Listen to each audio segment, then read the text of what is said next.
यह कहानी है अमित नाम के एक साधारण लड़के की, जो एक छोटे से गांव से था। उसके पिता एक किसान थे और परिवार की आर्थिक स्थिति बहुत साधारण थी। बचपन से ही अमित के दिल में कुछ बड़ा करने की ख्वाहिश थी। वह हमेशा सोचता था कि कैसे अपने परिवार की हालत बेहतर कर सके और समाज में अपनी एक अलग पहचान बना सके। स्कूल खत्म होने के बाद अमित ने शहर जाकर पढ़ाई करने का फैसला किया। वहां उसने एक छोटे कॉलेज में दाखिला लिया और साथ ही एक दुकान पर पार्ट टाइम काम करने लगा। अमित को व्यापार में शुरू से ही दिलचस्पी थी, इसलिए वह दुकान के मालिक से व्यापार के हर छोटे बड़े पहलू को ध्यान से सीखता रहता। वह नोट करता कि ग्राहक कैसे आकर्षित होते हैं, मुनाफा कैसे कमाया जाता है और नुकसान से कैसे बचा जाता है। कॉलेज खत्म होते होते अमित ने थोड़ा बहुत पैसा इकट्ठा कर लिया था। उसने फैसला किया कि अब वह खुद का व्यवसाय शुरू करेगा, लेकिन समस्या यह थी कि उसके पास बहुत ज्यादा पूंजी नहीं थी और न ही कोई बड़ा नेटवर्क। उसके दोस्तों और रिश्तेदारों ने भी उसे समझाया कि बिना अनुभव के व्यापार में जाना खतरे से खाली नहीं है, मगर अमित ने हार नहीं मानी। अमित ने एक छोटी सी चाय और नाश्ते की दुकान खोल ली।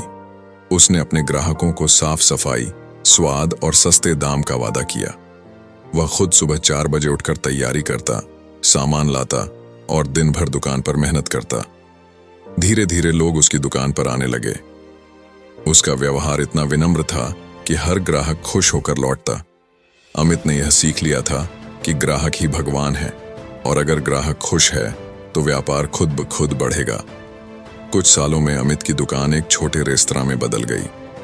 उसने अपने रेस्तरां में गांव के लोगों को नौकरी देना शुरू किया ताकि वे भी अपने पैरों पर खड़े हो सकें।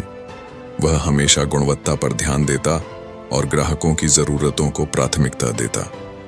अमित का नाम अब पूरे शहर में मशहूर हो गया था।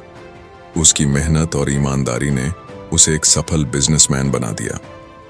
उसने कभी छोटे व्यापार को छोटा नहीं समझा, बल्कि उसे एक अवसर माना। समय के साथ उसने अपनी चाय और नाश्ते की दुकान की कई शाखाएं खोल लीं और सैकड़ों लोगों को रोजगार दिया। अमित की सफलता की असली वजह थी उसका सकारात्मक सोच, कड़ी मेहनत और ईमानदारी। उसने कभी हालातों को अपनी कमजोरी नहीं बनने दिया। जहां लोग असफलता से डरते थे, अमित ने हर असफलता से सबक लिया और आगे बढ़ता रहा। अमित की कहानी हमें यह सिखाती है कि सफलता किसी बड़े शहर, बड़े पैसे या बड़े नाम की मोहताज नहीं होती। अगर आपके पास मजबूत इरादे हैं, मेहनत करने की लगन है और सही दिशा में काम करने की इच्छा है, तो आप अपनी किस्मत खुद लिख सकते हैं। आज अमित न केवल एक सफल व्यवसायी है, बल्कि समाज सेवा में भी बढ़ चढ़कर हिस्सा लेता है। वह हमेशा कहता है, बड़े सपने देखो, छोटे कदम लो, लेकिन हर कदम पूरी ईमानदारी और मेहनत से भरो। यही सफलता की कुंजी है।